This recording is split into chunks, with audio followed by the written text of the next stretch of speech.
আসসালামু আলাইকুম। আজকে আমরা ঢাকা থেকে সিলেট যাচ্ছি দিগন্ত পরিবহনের একটি বাসে করে। ভ্রমণের সময় সাধারণত ৫ থেকে ৭ ঘন্টা, তবে ট্রাফিক এবং আবহাওয়ার উপর নির্ভর করে এটি বাড়তে বা কমতে পারে। সিলেট বাংলাদেশের উত্তর পূর্বাঞ্চলে অবস্থিত একটি প্রাকৃতিক সৌন্দর্যে ঘেরা জেলা, যা তার সবুজ পাহাড়, স্বচ্ছ জলের নদী ও ঘন বনভূমির জন্য পরিচিত।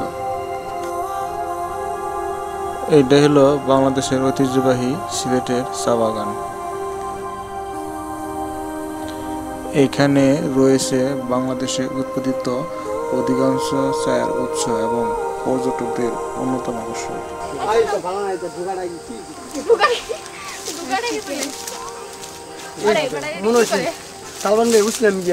আজকে ঢাকা থেকে আমার এক বন্ধুর সাথে নিয়ে আসছি, ওনাকে নিয়ে আজকে আমরা সিলেট পরিদর্শন করবো, চা বাগান সহ। উনি আমাকে কিছু বলবে আমাদের আজকে। এই যে আজকে আমরা সকাল সকালে চলে আসলাম সিলেট চা বাগানে। এখান থেকে আমরা ঘোরাঘুরি করে তারপর আমরা যাবো উদ্দেশ্যে। Next video. Okay, thank you. তাহলে সবাই আমাদের সাথেই থাকেন, দেখতে পাবেন।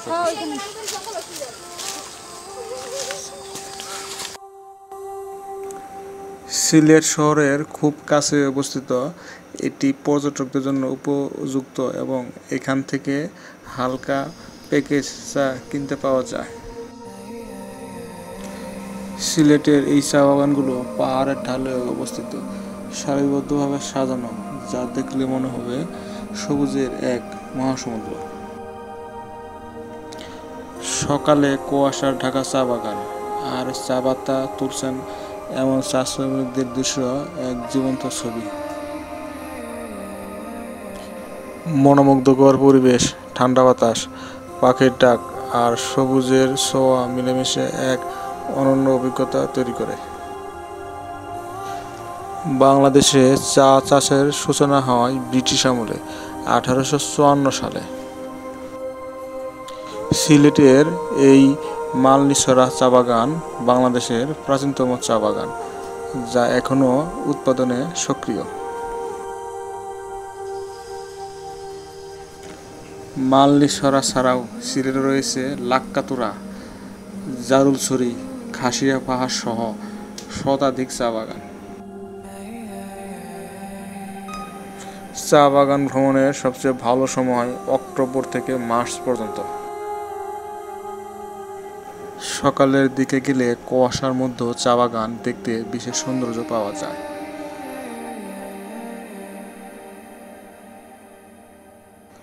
কিছু চা বাগানে চা উৎপাদন প্রক্রিয়া পর্যবেক্ষণ করার ব্যবস্থা থাকে। পর্যটক হিসেবে স্থানীয় আইন ও পরিবেশ রক্ষার প্রতি সচেতন থাকা জরুরি। শ্রমিকদের সম্মান করা এবং বাগানের নির্ধারিত এলাকায় প্রবেশ করা উচিত। ক্যামেরার সামনে যে দেখতে পাচ্ছেন, এগুলি হচ্ছে চা পাতা। পাহাড়ের ঢালে পরস্পরের সারি সারিভাবে সাজানো রয়েছে। বেশিরভাগ চা বাগানে প্রবেশ করতে বিশেষ অনুমতির প্রয়োজন হয় না, তবে পেশাদার ফটোগ্রাফি বা ড্রোন চালানোর জন্য অনুমতি নিতে হতে পারে।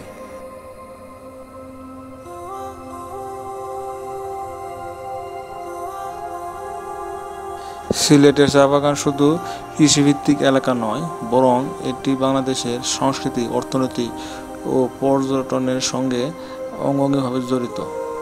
সবুজের ঘেরা এই চা বাগানগুলো প্রকৃতিপ্রেমী, আলোকচিত্রপ্রেমী এবং ইতিহাস আগ্রহীদের জন্য এক আদর্শ গন্তব্য।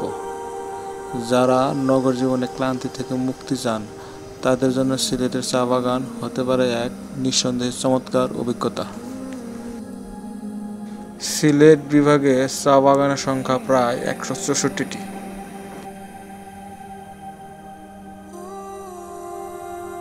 বাংলাদেশের সিলেট বিভাগের কিছু চা বাগান রয়েছে, এইগুলো তথ্য আমরা এই ভিডিওতে জানিয়ে দিচ্ছি।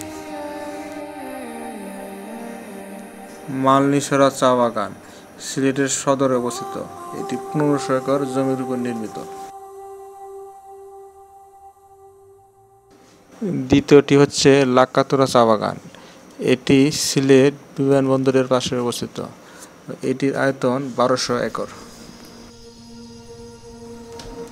তৃতীয়টি হচ্ছে সোনারঘাট বাগান।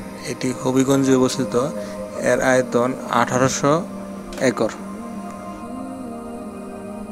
মাধবপুর চা বাগান মৌলভীবাজারে অবস্থিত। এটির আয়তন 2000 একর। জিনজিরাই চা বাগান, এটি শ্রীমঙ্গলে অবস্থিত। এর আয়তন 1500 একর। বাম পাশে যে ঘরটি দেখতে পাচ্ছেন, এখানে চা পাতা সংরক্ষণ করা হয় প্রাথমিকভাবে প্রস্তুত করার জন্য। শ্রমিকরা এই বিল্ডিংয়েই চা পাতা সংরক্ষণ করে থাকে।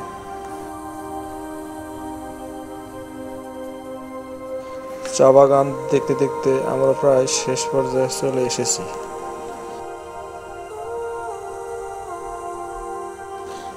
এখন আমাদের পরবর্তী গন্তব্যস্থল মেঘালয় পর্বত। আমাদের এই মালিছড়া চা বাগান থেকে প্রায় 3 কিলোমিটার দূরেই মেঘালয় পর্বত আসে, সেটি আমরা এখন দেখতে যাব।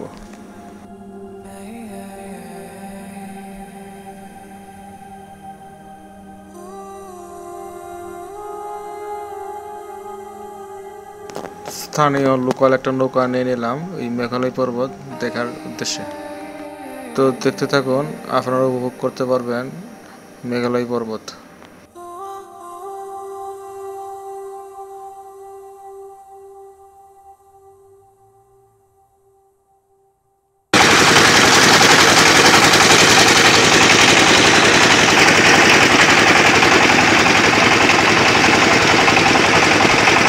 আমাদের নদীর যে বাম পাশে দেখা যাচ্ছে,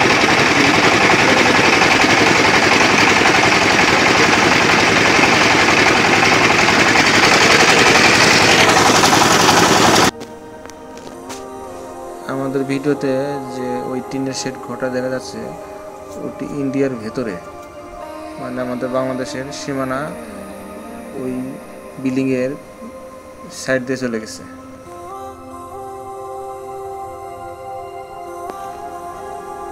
এবং দূরের যে পাহাড় দেখা যাচ্ছে, এটি ভারতের মেঘালয় পাহাড়। এটি বাংলাদেশের শেষ প্রান্তে অবস্থিত। আমাদের বাংলাদেশের শেষ প্রান্ত বলতে সিলেটের শেষ প্রান্তে অবস্থিত।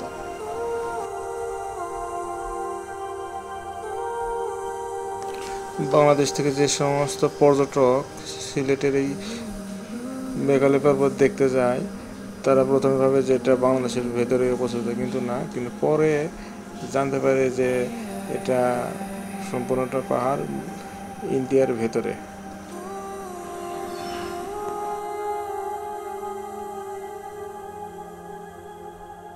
আমরা যারা বাংলাদেশি পর্যটক সিলেটে এসে শুধু এই পাহাড় উপভোগ করতে পারি, কিন্তু এই পাহাড় আমরা দেখে বা হাঁটতে বা চলাচল করতে পারি না, কারণ এটি ইন্ডিয়ার ভিতরে থাকায়।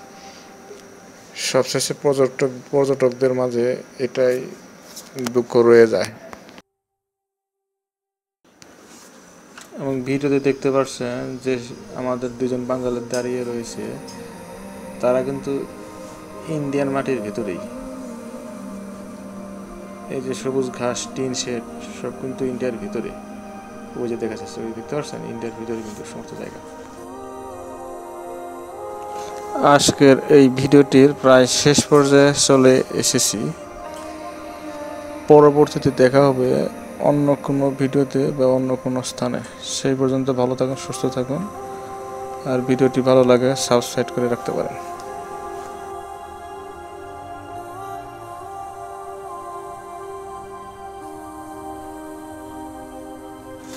ভিডিওর থাম্বনেইলেই প্রথমে দেখেছিলেন ঢাকা থেকে সিলেট ভ্রমণ 1500 টাকা, আসা যাওয়া খরচ এবং সমস্ত লোকাল খরচ সহ।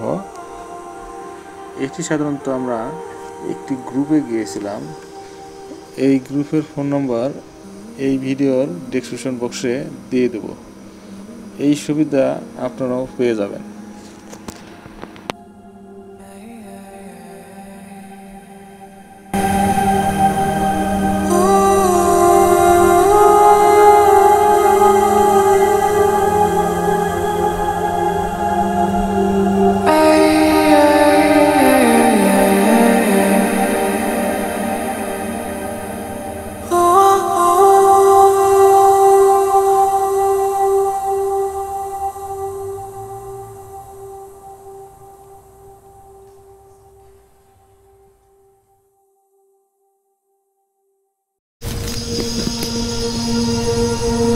Hey,